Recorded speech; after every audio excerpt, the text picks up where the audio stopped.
¿Cómo están ustedes? Vamos a comenzar un nuevo programa de Un Día a la Vez y queremos hacernos cargo del tema del retorno a clases. Fíjense ustedes que desde julio 1.500 millones de niños en el mundo, correspondiente a más de 160 países, ya han regresado a sus colegios y el secretario general de las Naciones Unidas, Antonio Guterres, decía justamente hace algunos días que era muy importante que los países lograran de alguna forma hacer retornar a sus niños y niñas a los colegios, porque de lo contrario lo que se puede producir, decía él textualmente, era una catástrofe generacional.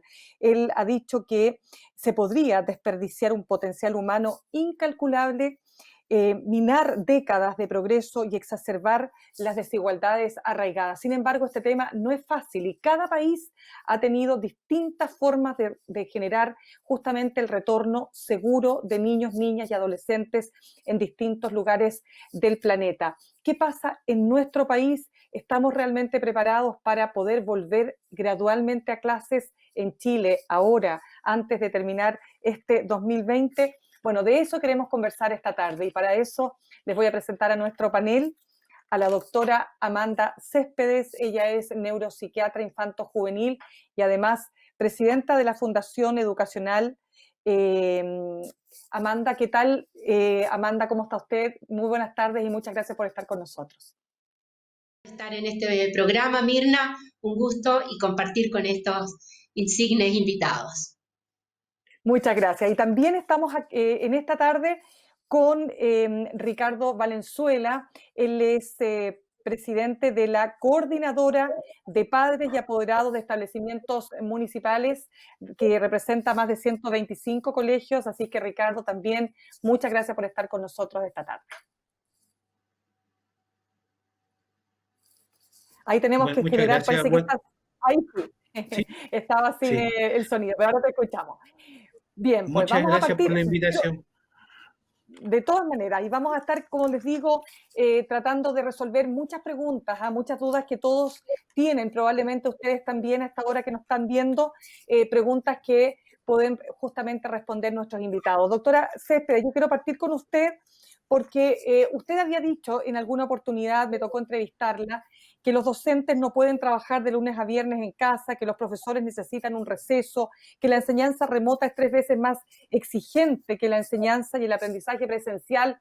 Y a partir de lo que hemos vivido, de todos estos meses en que los niños, niñas han estado en sus casas y los padres intentando de alguna manera, ¿no es cierto?, reproducir el colegio en las casas, ¿cuál es el diagnóstico que usted hace hasta el momento? A ver, en primer lugar, a mí me parece que las palabras del secretario general de las Naciones Unidas no son justas para los niños, porque al escuchar, sobre todo, tan dramáticas palabras, da la impresión de que los niños tuviesen en sus cabezas una caja vacía que solo puede ser llenada en el sistema escolar, en el aula, y que si no están en el aula, estos niños no están recibiendo nada y por lo tanto están paralizados, están atrofiados. Y eso no es así, ¿no? Eso es muy injusto. Allí donde esté el niño, sea el lugar donde esté, sea la circunstancia que esté, ese niño está aprendiendo. Y los niños van a regresar a las aulas cuando sea el momento de regresar, habiendo aprendido mucho, para bien y para mal, porque también en la escuela y en el aula aprenden para bien y para mal. Por lo tanto, yo diría que esto no corresponde, no corresponde. En segundo lugar, ¿cuál es mi diagnóstico?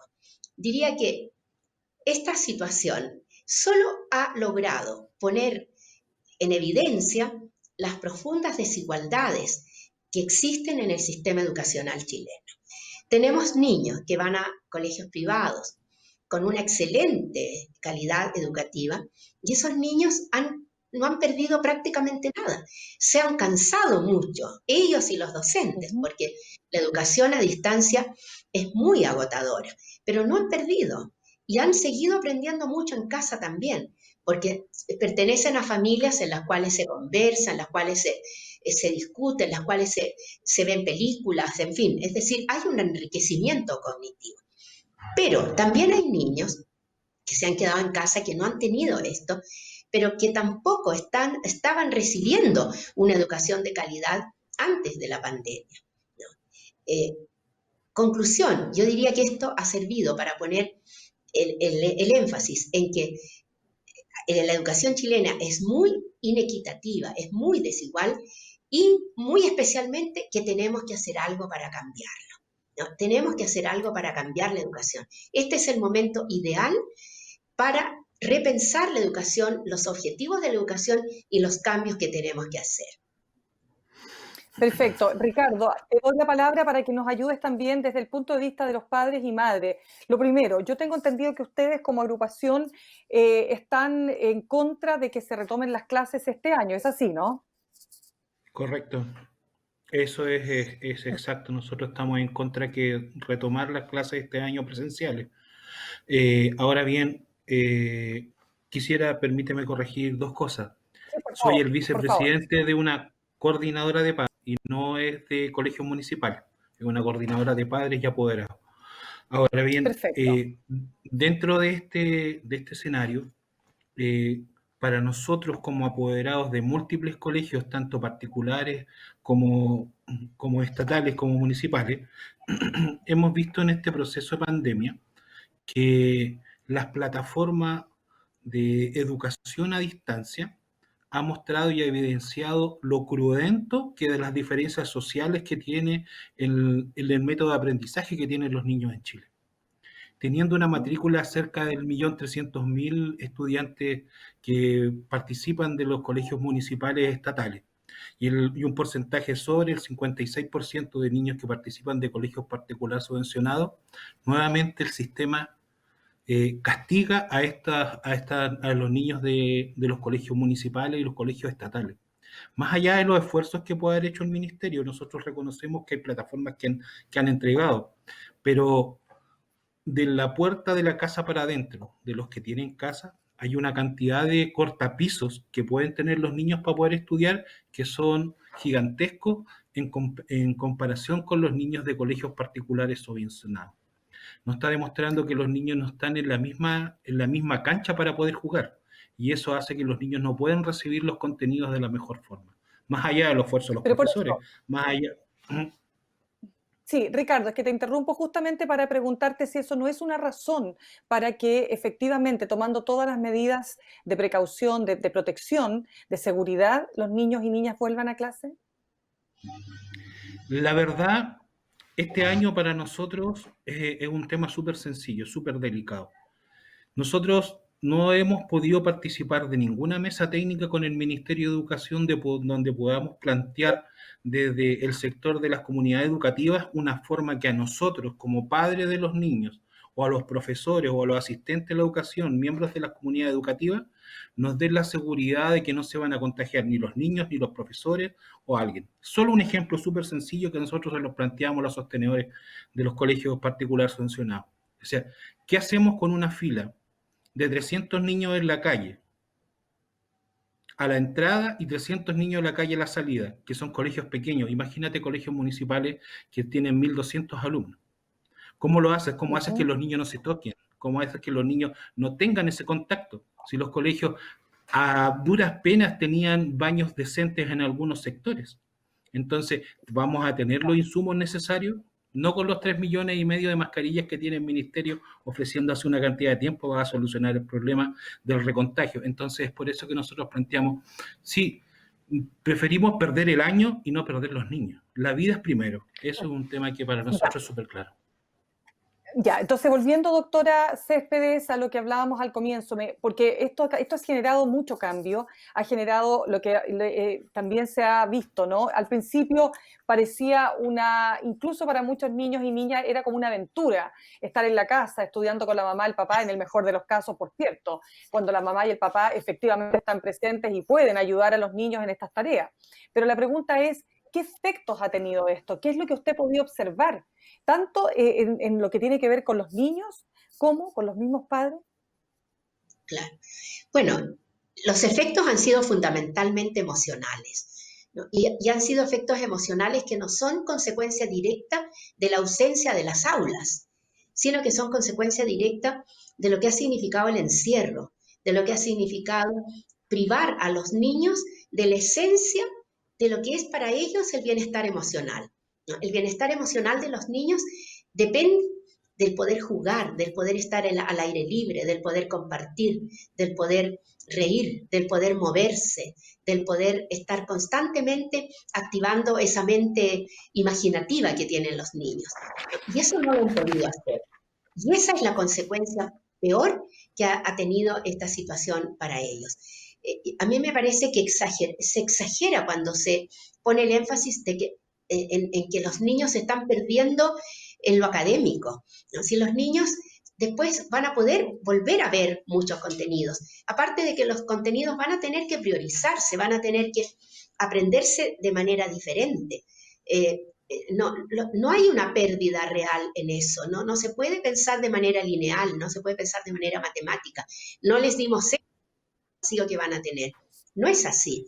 Los niños aprenden de muy diversas maneras y yo decía, por ejemplo, en un escrito que vamos a publicar en la Fundación, si hay algo que los niños no aprenden en la escuela es la solidaridad, porque el sistema educacional chileno privilegia el egoísmo, privilegia la competencia, privilegia el resaltar siempre a los mejores. Y entonces los niños, las escuelas se dividen en escuelas de excelencia académica, liceos bicentenarios y escuelas críticas que prácticamente están a punto de ser cerradas. Esa es la única manera de medir lo que aprenden los niños en la escuela. Pero los niños aprenden mucho más. Y si hay algo que no aprenden verdaderamente bien en la escuela es a ser solidarios, a compartir, a la comunidad. Y lo han aprendido en casa, y lo han aprendido dolorosamente en esta pandemia, ¿no? Han aprendido que tienen que quedarse encerrados sin hacer lo que ellos más aman hacer para cuidarse a sí mismos, pero sobre todo cuidar a los otros. Yo he conversado con muchos niños en estos 4 meses y te diría, Mirna, que la gran mayoría me ha dicho, yo pienso en mis abuelos, ¿no? Y yo me cuido por mis abuelos. Eso es solidaridad, ¿no? Y eso es algo que lo han aprendido sin ir a la escuela. Entonces, diría que allí se está desvirtuando en cierto sentido lo que es la educación, el fin de la educación, el propósito de la educación, y yo comparto plenamente con Ricardo que es mucho más importante cuidar las vidas de los niños que cuidar lo académico, y sobre todo cuando se resalta tanto los contenidos. Los contenidos son lo menos relevante en la escuela. Lo verdaderamente relevante es las actitudes, son los valores y la intención, el propósito que descubre en algún momento el niño de por qué está yendo a la escuela. Eso es lo verdaderamente clave. De acuerdo, pero doctora, lo siguiente, porque aquí estamos hablando de que estamos entonces en una situación especial, estamos en una suerte de paréntesis, ¿verdad? En que tenemos que de alguna manera explicarle a los niños que esto que están viviendo, por supuesto, no es lo que es habitual. Pero yo le pregunto, ¿significa eso para lo que tendría que ser, ¿no es cierto?, el mensaje hacia los padres, que asuman que justamente este paréntesis implica que no todo lo que pensaban y que esperaban para sus hijos se va a cumplir de la forma en que ellos esperaban, y que esto no va a tener, de acuerdo a lo que yo trato de entender de sus palabras, consecuencias, digamos, negativas, ¿no es cierto?, desde el punto de vista, siempre en el aprendizaje, y después vamos a la parte más emocional. Para ustedes esto no es una catástrofe, como dice, o sea, en el fondo, para usted esto no es una catástrofe, como dicen las Naciones Unidas. Para nada, no es una catástrofe, exactamente, esa es la conclusión.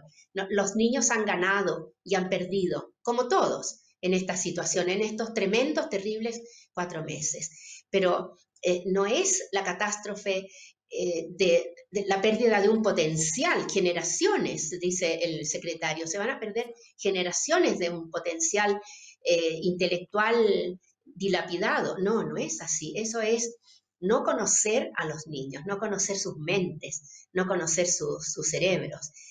Los niños van a regresar cambiados a las aulas, pero van a regresar en muchos aspectos positivamente cambiados. Y van a regresar también muy heridos, muchos de ellos, por el hacinamiento, la violencia intrafamiliar que les ha tocado presenciar. Pero no es esa pérdida académica trágica de la cual habla el secretario. Eso no es así. A lo mejor puede serlo en algunos países, pero acá en Chile no. Acá en Chile lo único que se va a lograr, como dije anteriormente, es haber relevado con mayor énfasis las profundas inequidades que todavía persisten y subsisten en el sistema educacional chileno y que son la invitación a que tenemos que cambiar, tenemos que repensar la educación, tenemos que entender hacia dónde vamos, qué queremos hacer con la educación de los niños. De todas maneras, Ricardo, también quiero comentarte esto porque se ha visto que la sobreexigencia, ¿no es cierto?, de las familias por el rendimiento, es decir, cuando creemos que podemos de alguna manera replicar el colegio en la casa, lo que naturalmente es imposible, pero esta sobreexigencia académica en algunos casos ha llevado también a aumentar los niveles de violencia en el hogar. Y tenemos padres estresados, tenemos niños que están angustiados, y yo te quiero preguntar a ti, ¿qué es lo que tú puedes recoger de la experiencia que te han transmitido padres y madres en este periodo? Mira, es sumamente complicado. Primero que todo, cuando tú tienes un escenario donde tú te enfrentas de sopetón a ser el profesor de tu propio hijo, no teniendo ninguna capacidad de ser un educador. Uno no tiene la pedagogía para poder enseñarle a los hijos alguna materia en específica, más encima cuando se hace un traspaso de la información por parte de los colegios, de las mallas curriculares que el ministerio está exigiendo para que puedan pasarle a los niños, te enfrentas con la realidad de todos y cada uno de los padres, con una cantidad de más de 3,6 millones de educadores que son totalmente distintos. La gran mayoría de los padres intenta poder ayudar o acompañar a sus hijos en este proceso. No obstante, se han ido generando en estos meses una cantidad de frustraciones. Primero porque nosotros los padres no hemos sido capaces en su gran mayoría de poder ayudar a nuestros hijos. Y los padres que han tenido la suerte de poder acompañarlos, de poder asistirlos, que tienen mayor educación, han demostrado que sigue siendo, que generándose un dejo importantísimo de carácter de clase dentro de esta situación, donde aquellos padres y apoderados que han tenido menos condiciones de educación son los que menos apoyo le pueden dar a sus hijos. En ese sentido, los padres están extremadamente agobiados y ese agobio lo han trasladado de distintas formas a sus hijos, porque nosotros también le estamos tratando de exigir a ellos responder a lo que los colegios están exigiéndole a los padres que deben entregar sus hijos. Aquí hay un círculo que es totalmente sucio, porque dentro de este proceso también se está sumando el hecho de que los padres están colocados entre la espada y la pared hoy día. Deben volver a trabajar sí o sí. No tienen dónde poder dejar los hijos para poder cuidarlos. Los padres o los abuelos no pueden a veces ahora ya cuidar a los niños. No los puedes trasladar. Entonces hay un círculo que no tiene salida. Mientras el Estado no genere políticas correspondientes para poder permitir una flexibilidad laboral para los padres, no vamos a poder cuidar a nuestros hijos. Entonces, suena bueno y suena fácil volver con los niños a la escuela. Sería la mejor opción. El problema es que sanitariamente no es lo viable. Hoy no es lo viable. Entonces, yo veo, por ejemplo, cuando todos los días aparecen miles de noticias. Ayer, la alcaldesa de Providencia que abrió un colegio para recibir a 20 y tantos niños porque los padres necesitan volver al colegio. Pero O son sea, que los 20 niños vuelvan al colegio, claro. para que los padres vuelvan a trabajar. Abrieron las Claro. escuelas para que esos niños fueran cuidados como guarderías, que es una propuesta que hizo el ministerio hace un mes atrás, más o menos. No es que uno se sienta agradable, porque en Providencia hay más de 400.000 niños en la educación y está ya abriendo un espacio para veintitantos. ¿Qué pasa con el resto de los apoderados? Va a demandar porque sus empleadores les están pidiendo y exigiendo que vuelvan a trabajar. Y esa presión se la trasladamos a los niños y los niños la están viviendo en carne propia todos los días. Eso. Sí, doctora Céspedes, ¿cuáles son las principales consecuencias que usted ha visto en los niños, niñas, ¿no?, y adolescentes por estar en sometidos, digamos, a esta cosa tan extraña, ¿no? Que les cambió tan de pronto las vidas y que también, como estábamos conversando, genera todas las tensiones en el hogar, porque además los padres tienen sus propios dramas. No olvidemos que tenemos un 30% prácticamente de cesantía en los hechos, ¿no? Entre los que no están buscando trabajo, entre los que quedaron cesantes, entre los que están con suspensión del empleo. O sea, agreguemos todo lo que adicionalmente forma parte de esta crisis sanitaria. Entonces la pregunta que como a usted le toca ver más de cerca esto, ¿cuáles son las principales consecuencias para los niños, para sus vidas? Vuelvo a insistir, Mirna, las principales consecuencias son más bien de índole emocional. Sin embargo, por verse privados de hacer aquello que es la esencia de ser niño, ¿no? Y la esencia de ser adolescente, que son los vínculos con los amigos, la diversión, el deporte, la actividad outdoors, el estar fuera de casa. Eso es la esencia de la felicidad para el adolescente. Estas son las principales consecuencias. Ahora, en términos académicos, yo diría, los niños están aprendiendo en cada minuto de una conversación, de alguien que lee una noticia, de lo que se ve en la televisión. Todo eso está haciendo aprendizaje. De manera que en ese aspecto, vuelvo a insistir, los niños no están perdiendo.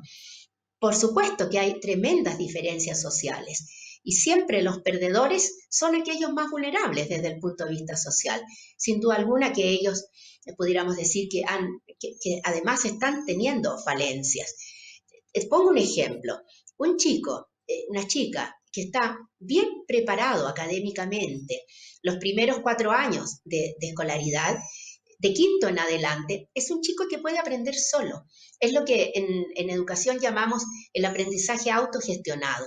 Ese chico puede aprender solo, pero un chico que ha tenido una mala educación, que está en aulas abarrotadas, donde el profesor hace lo que puede, y ese chico llega a quinto, a sexto año básico, sin las herramientas para poder aprender bien, esos chicos han sido los grandes perdedores en lo académico.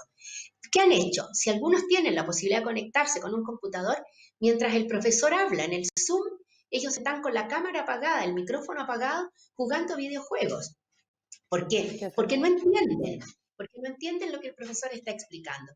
Pero aquel que sí entiende, ese alumno se motiva. Entonces, pudiéramos decir que se replican, ¿no? las desigualdades en este momento en que están en casa también. Yo insistiría en que quizá en estos momentos las principales secuelas son de índole emocional, pero también apelo a la maravilla de lo que es un niño. Los niños tienen recursos para poder recuperarse una vez que vuelvan a las aulas, y como médico yo quisiera aquí aprovechar de decir, yo espero que vuelvan a las aulas el 2021. No, yo espero de verdad que vuelvan a las aulas del 2021.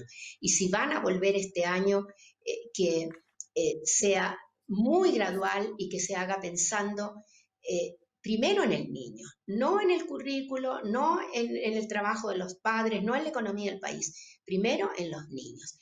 No podemos obviar que hay un síndrome inflamatorio sistémico muy grave que es consecuencia del COVID y que ataca a los niños, no a los adultos. Uno que otro adulto, pero en los niños ya tenemos más de 60 casos de niños que han presentado este síndrome inflamatorio y que además no se sabe cuándo se contagiaron. No se ha podido hacer una buena trazabilidad. Los niños debemos pensar en los niños primero, ¿no? Y lo primero es su salud integral. Quisiera recoger lo que Ricardo. Sí, por favor, doctora, siga nomás.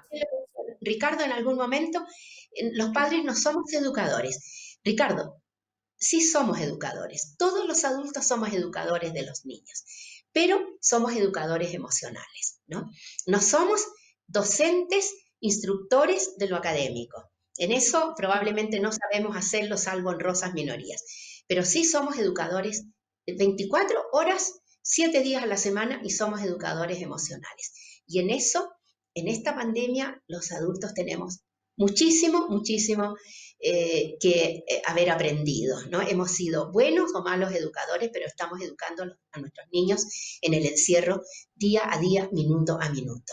Y ahí yo apelo a que los adultos se pongan la mano en el corazón y se pregunten cómo estoy educando emocionalmente a mis hijos en este encierro. Ricardo, ¿qué condiciones para ustedes se tendrían que dar para un retorno seguro a clases?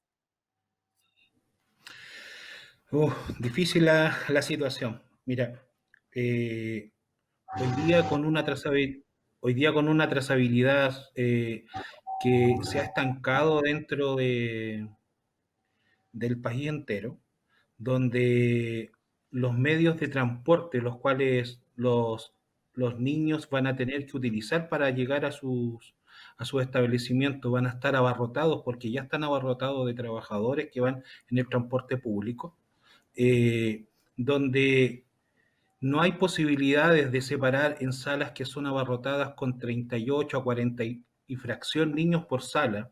No van a alcanzar a tener el distanciamiento necesario para no contaminarse unos con otros. La verdad es que no vemos alguna posibilidad mientras esta enfermedad no baje tangiblemente. Ahora, no creemos que sea prudente durante el año 2020 que nuestros niños vuelvan a clase. No creemos no solamente por el hecho de una tosudez, sino que no estamos dispuestos a que los niños, las niñas y adolescentes sean tomados como sujetos de ensayos de políticas públicas. No queremos que este ensayo de política pública de retorno seguro, entre comillas, a los establecimientos genere una lamentable cifra de contaminación de menores. Generalmente no se está hablando con el tema del COVID de los niños que han fallecido, pero han fallecido más de 50 niños, lo cual demuestra que no solo los adultos se contaminan. Ahora bien, las posibilidades sanitarias que todos tienen en sus casas no son iguales.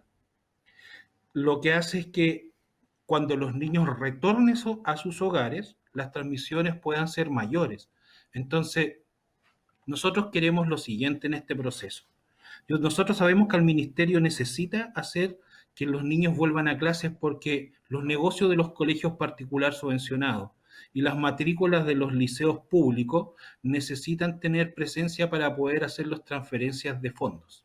Y eso es un tema económico. Los profesores tienen que ser pagados, los establecimientos tienen que ser pagados, los educadores tienen que ser pagados, los asistentes de la educación tienen que ser pagados. Y mientras no tengan en el aula niños, no van a transferir los fondos correspondientes. Ahora bien, en esa situación creemos que hay cosas que están al debe. Al debe, sí. Hay niños que necesitan para poder pasar este proceso pandemia que nuestros líderes, nuestros políticos, tomen las políticas públicas y los gastos públicos hacia ellos. Te doy un ejemplo súper sencillo. La Comuna de Santiago tiene más de 38 colegios públicos y no todos los niños tienen conexión a Internet. No todos los niños tienen un tablet para poder hacer las tareas, pero los profesores se han conseguido para mandar vía un celular por WhatsApp las tareas o le han ido a dejar las tareas. No obstante, para nosotros es doloroso que niños no puedan tener los medios, pero que mañana se vote en el Consejo Municipal para aprobar una modificación de una plaza por 260 millones de pesos en la Comuna de Santiago.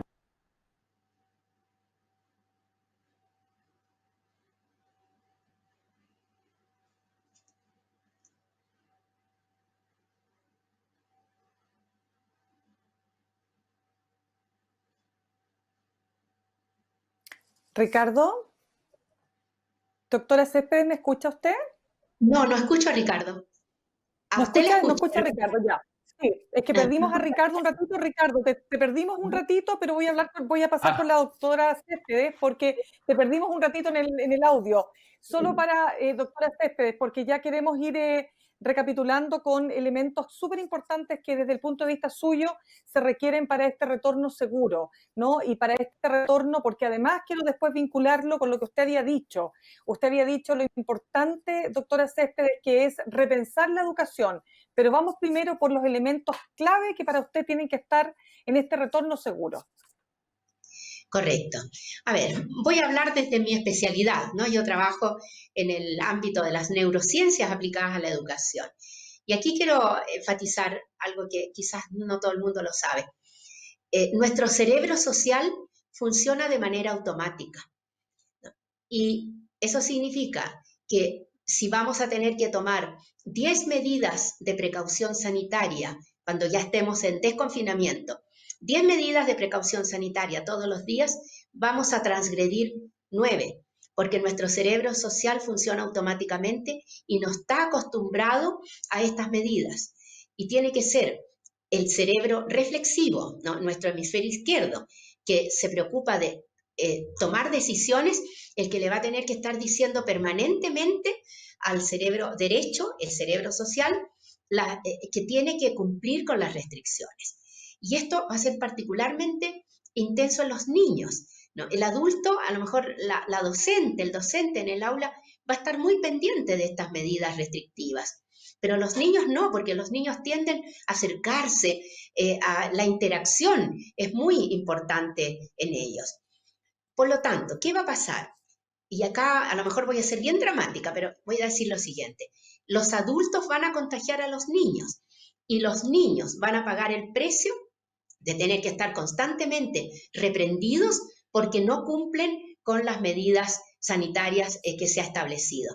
Porque quien no conoce de niños cree que es muy fácil, cree que es decirle a Pedrito, ya Pedrito, tú por favor a 2 metros de distancia de tu compañero Tomás y de la Margarita, ¿no? Y tienes que usar la mascarilla bien puesta y no puedes gritar, en fin, y no puedes tomar el lápiz de tu compañero. Pero los niños no van a cumplir esto, no porque no quieran, sino que porque el cerebro social es muy porfiado. El cerebro social funciona automáticamente, ¿no? Mira, me voy a poner un ejemplo mínimo. Yo esta mañana tuve que ir a la veterinaria con una perrita y estábamos haciendo la fila fuera de la veterinaria, donde había la entrada, un frasco de alcohol gel y había un pediluvio. Y yo comencé a registrar qué hacían las personas adultas que llegaban. Llegaron 8 y de las 8, 7 se saltaron el protocolo.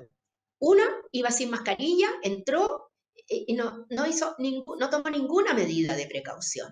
Bueno, si los adultos somos tan, no irresponsables, sino que somos tan automáticos en nuestra manera tradicional de funcionar, los adultos vamos a ir contagiando a los niños. ¿Y dónde se van a contagiar? En el transporte público, como decía Ricardo, porque los que llegan en auto o en transporte escolar a la escuela son muy pocos.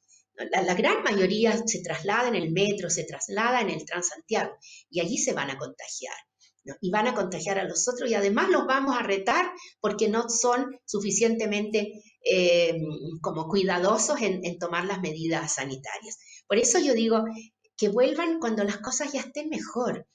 No, el COVID va a estar mucho tiempo acá, pero que vuelvan cuando haya mayor seguridad y certeza sanitaria. ¿Por qué digo la palabra certeza? Porque todo esto es incertidumbre. Todo lo que estamos Doctora, viviendo es una total y absoluta incertidumbre. Dime. absolutamente, pero ¿qué hacemos con los padres que vuelven a trabajar? ¿Qué hacemos con la sobrecarga? ¿Qué hacemos con la tensión que ellos tienen también, más allá de todas las recomendaciones? Pero tener que estar haciendo trabajo, digamos, de manera teleremota, en el mejor de los casos, por supuesto, doctora, más ayudando a los niños a hacer las tareas, eso está generando una tensión, es algo que ya es difícil de sobrellevar. Entonces, sumemos ahora que los padres tienen que volver a trabajar. ¿Cuál es la salida? Mira, yo soy muy Quijote y voy a mencionar la palabra que me parece que es la que cabe en este caso, solidaridad.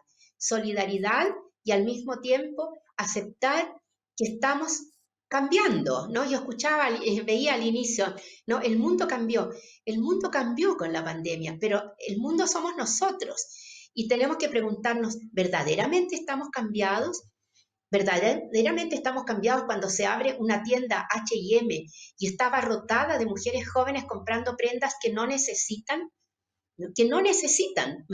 Entonces, yo diría, humildad en la existencia cotidiana, volvamos a ser simples, volvamos a ser sencillos, volvamos a ser austeros.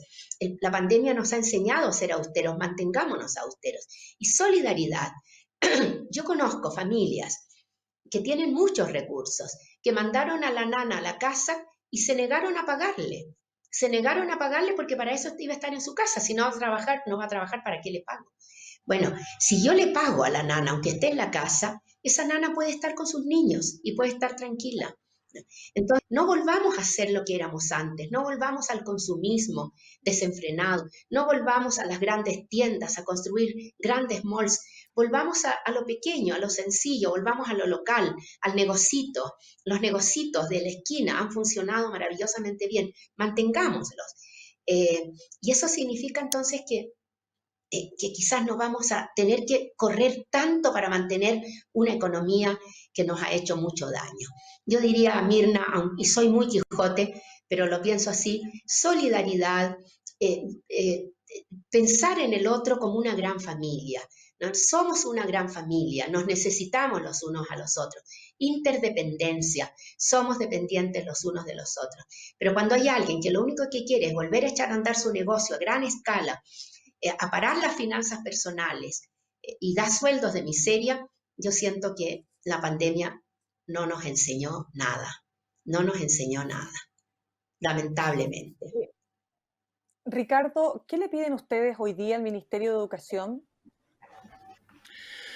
Nosotros hoy día le pedimos al Ministerio de Educación que escuche a las comunidades educativas, que nosotros desde marzo, con los profesores, los asistentes de educación, hemos solicitado al Ministerio que se junte con nosotros para poder evaluar en conjunto la mejor forma de un retorno de nuestros niños. Ahora bien, nosotros le pedimos al Ministerio de Educación que redestine fondos para poder equiparar un poco más la cancha para aquellos niños que quedaron muy desfavorecidos en este proceso.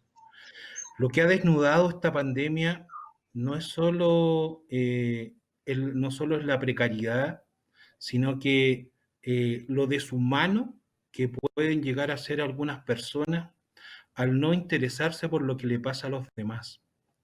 Pero también esta pandemia nos ha mostrado la posibilidad de los trabajos colectivos, de las posibilidades que se han abierto ayudándose los unos con otros.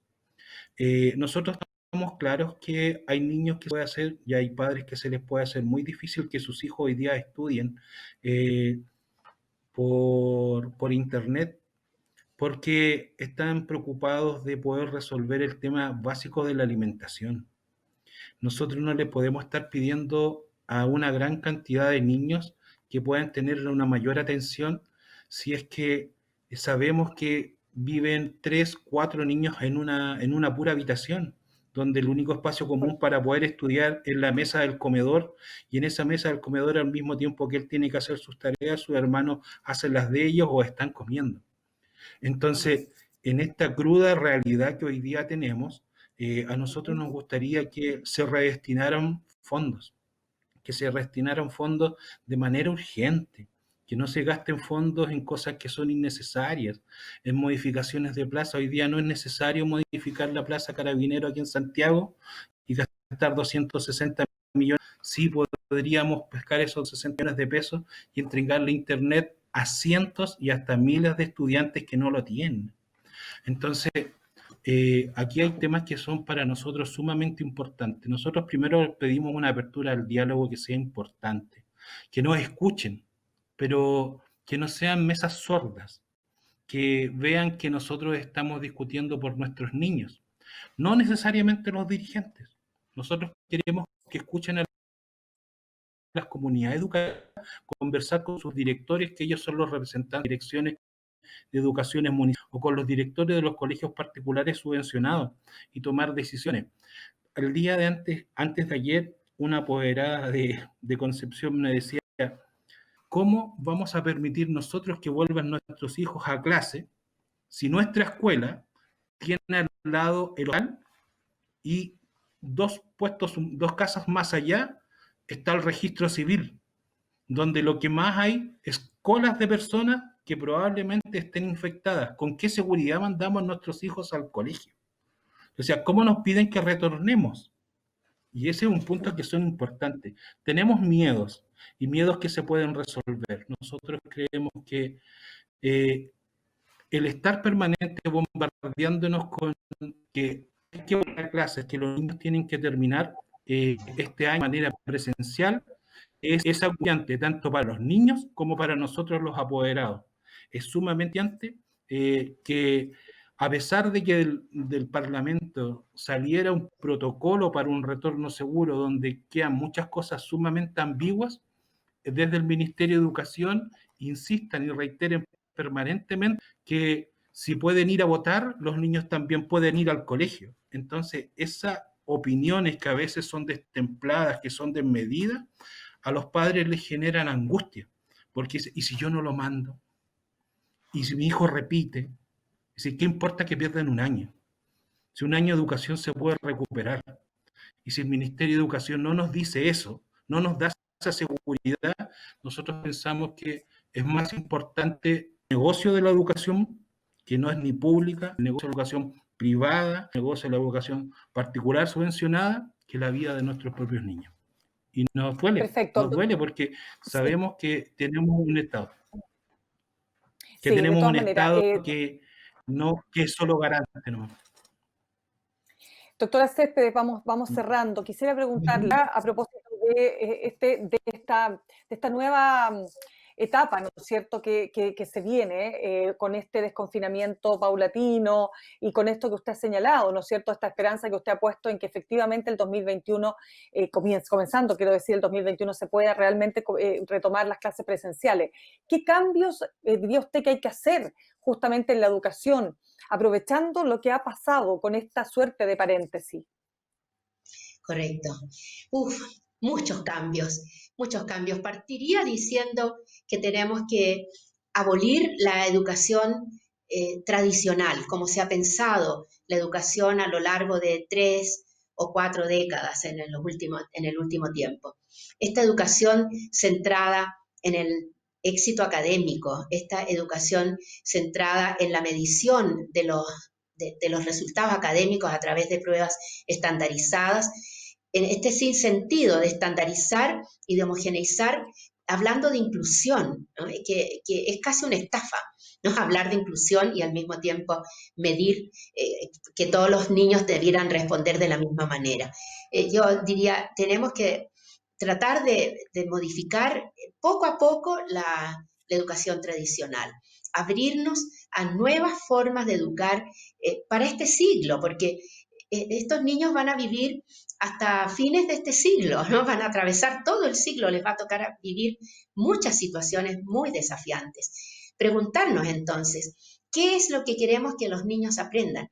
Y la respuesta es no contenidos que están escritos en libros que ocurrieron, que son datos, ¿no? Tenemos que mostrarles los fenómenos y que los niños aprendan a pensar y a resolver situaciones observando un determinado fenómeno, como pudiera ser la desertificación, por ejemplo, ¿no?, en las ciencias naturales, como pudiera ser los viajes espaciales, en fin. Y luego tenemos que comenzar muy tempranamente a desarrollar en los niños el pensamiento crítico. Y esto debe hacerlo la escuela en articulación con el hogar, en aquellos hogares que esto se puede hacer, porque tenemos que reconocer que hay hogares en que el capital cultural de los padres es muy bajo y están ocupados ellos en sobrevivir, ¿no? Y por eso la escuela debe ser tan buena, debe tener tanta calidad como para poder suplir lo que en casa los niños no reciben. Yo diría que básicamente eso. Y quisiera terminar, Mirna, diciendo, estos cambios no pueden ser cambios de un gobierno, ¿no?, porque generalmente los gobiernos quieren hacer cambios rápidos y por eso renuevan las plazas, inauguran hospitales, porque eso es rápido, eso se ve. Los cambios en educación van a tener que comenzar a hacerse ahora, ya, aprovechando esta tregua que nos ha dado la pandemia, y tienen que prolongarse por espacio de 2 a 3 décadas más. De aquí a 30 años más vamos a poder decir, lo logramos, y comenzamos esto gracias a este coronavirus. Comenzamos a decir, basta con la educación tan injusta, tan estéril que le hemos dado a los niños hasta este momento, y vamos a darles una educación diferente, ¿no? Tenemos que, y no pudiera decir en este espacio todas las cosas que hay que hacer porque de verdad son muchísimas. Yo diría que son cambios radicales, ¿no? Un psicólogo dijo los cambios dos. Los cambios dos son cambios radicales que se hacen con dolor, que se hacen con miedo, que no sabemos cómo va a resultar, pero si tenemos certezas y tenemos un apoyo científico detrás, las cosas pueden resultar. Bien, doctora Amanda Céspedes, Ricardo, quiero darle las gracias a los dos por haber estado esta tarde con nosotros en Un Día a la Vez y también decirles a todos los que nos están viendo hasta ahora que si ustedes tienen una historia que quieran compartir con nuestro programa, les invitamos a que nos envíen justamente esa historia, esa sugerencia a undialavez.cl@gmail.com. Muy buenas noches. Infinitas gracias, Mirna, por esta oportunidad. Muchas gracias. Muchas gracias. Muchas gracias por la invitación.